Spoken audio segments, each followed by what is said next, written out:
So, need to see 50 yards or so. A bad snowstorm? No problem.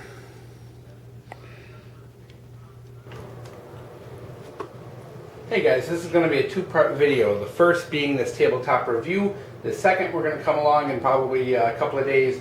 We're going to do a torture test on this bad boy. This is the Thrunite TC10 V2.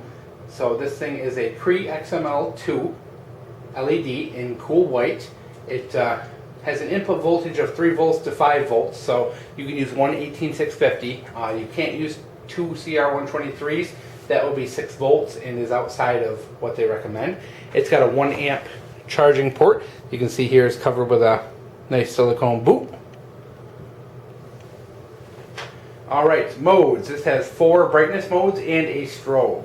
The highest being 900 lumens for 103 minutes. Medium at 227 for 6 hours.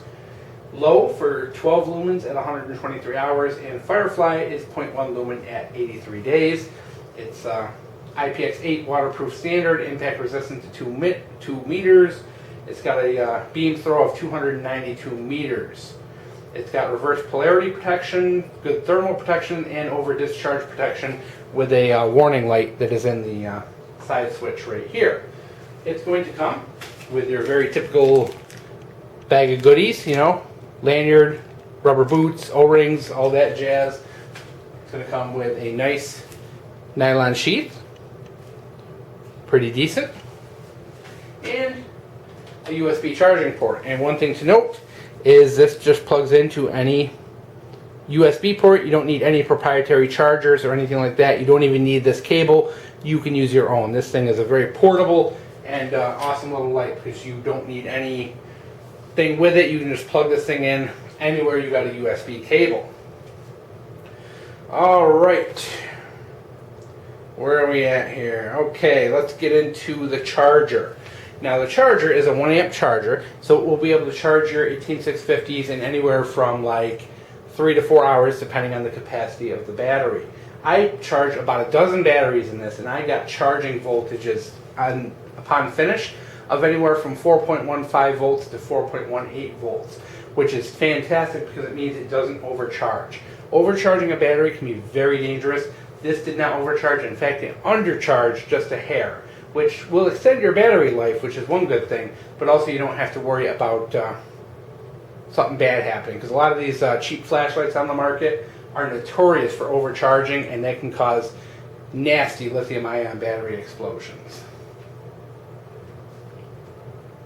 Alright.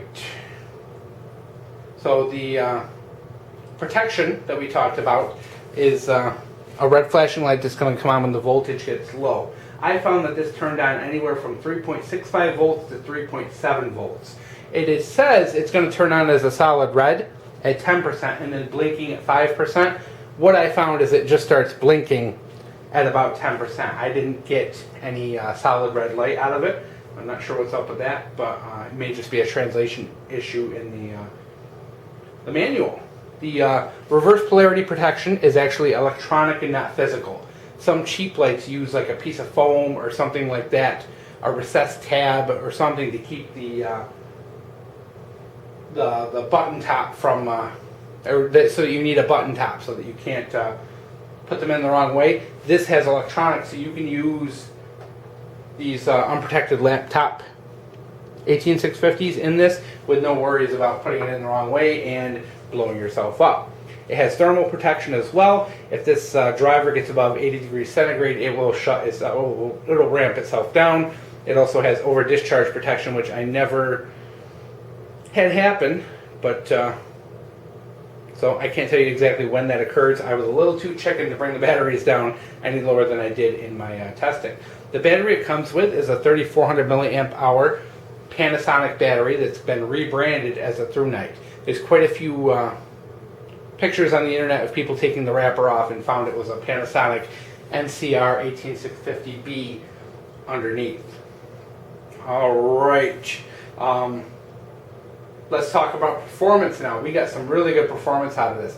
As we mentioned before, it's supposed to be 103 hours at 900 lumens. I tested 9 batteries back to back no break in between, mind you, which is a pretty impressive feat that this light was able to take it. And the stock Thrunite battery, I got 82 minutes. I did one of these UltraFire crappy 6,000 milliamp hour fakers. I got a whopping 20-minute runtime out of that. Samsung 28A. I got 81 minutes out of that. The 30B, the Samsung 30B. I love Samsung, guys. Got 99 minutes. And that's just until the light came on at 10%. That isn't full rundown, guys. These numbers are not full runtime. It was just to 10%. So there's, obviously, if it's 99 minutes, add another 10% to that, you're talking like 110 minutes runtime, which is exceeding the 103 minutes. Oh, 26F. Ooh. Sorry guys, a bunch of these look the same. 26F, I got 72 minutes out of, once again, a Samsung. Here's a cheap laptop pull called an ASO. Cheap Chinese cell. Got 34 minutes out of that, which is why you guys gotta buy good batteries. The UltraFire and the ASO got 20 and 34 minutes, whereas everything else got, you know, impressive numbers. My 30Q, Samsung 30Q, gave me 69 minutes. And last but not least, dropping them all over here, this Sanyo UR18650 FM got 83 minutes. So that is, once again, guys, just to 10%. I only ran one battery down, one of the protecteds. One of the 30Bs that are protected. I ran that down and I got easily another 20 minutes out of it before I got too chicken and shut the light off. So you will probably most likely exceed the runtime as long as you're using a good quality battery. The battery it comes with is very good quality. I like Samsung's. A lot of people like a lot of different batteries. So overall, my thoughts on this, this thing is a beast. It is massively impressive that this was able to run 9 batteries back to back, no break, without having any overheating problems. I have never owned a 900 lumen light that could do that. Most 900 lumen lights within a couple of minutes get too hot to handle. This thing, nothing more than lukewarm. This thing has very good thermal protection. It's a very good design. It has good cooling fins. There's a good, looks like a brass pill in there. I see, it looks like some kind of thermal paste in there as well to help conduct heat. They did a very good job with this. One of the big things about this is a light. If you have a good stock of batteries, you could run all night long and high and have no problems, which is amazing. And trust me, I got a lot of flashlights, and this is the only one that can handle running hours on end without ramping down or doing something funky like that. So it is very impressive. I think this is a great choice for people. Even though it's 65 bucks, it comes with a $10 battery, which is awesome. It comes with all those accessories and the ability to charge it anywhere, in your car, in your house. You don't need to bring anything with you. You can just throw this in your trunk and forget about it, and you've got a good flashlight that will you'll be able to charge anywhere. It's bright. It's got a really super long Firefly mode. 80 days. Come on, guys. That's a fiscal quarter right there. Overall, this thing is fantastic. It's tough. It's rugged. It's got a lot of good safety features. Great thermal management. It's bright. Long run times. You name it. I can't find anything to really complain about with this light other than the fact that I don't like that tactical ring. And when you take it off, it does leave some threads exposed. And I don't like that. But other than that, this thing tail stands. It's got a crenulated bezel. You name it. It's got everything you want in a flashlight. Good knurling, good grip, good feel, good anodizing, good quality. The button is metal. It's got that little red light in it for charging and for low voltage warning. It's everything you need.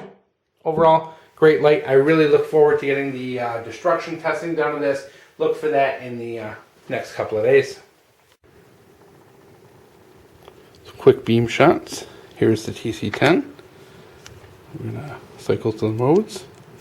Firefly. Low. Medium. High. You can see. We can easily see 50 yards with this, which is about what that tree line is. See the whole side of my barn. See my fire pit back there. Very nice. You can see the beam is kind of a decent little hot spot. Nice spill. Here's the Olight S30.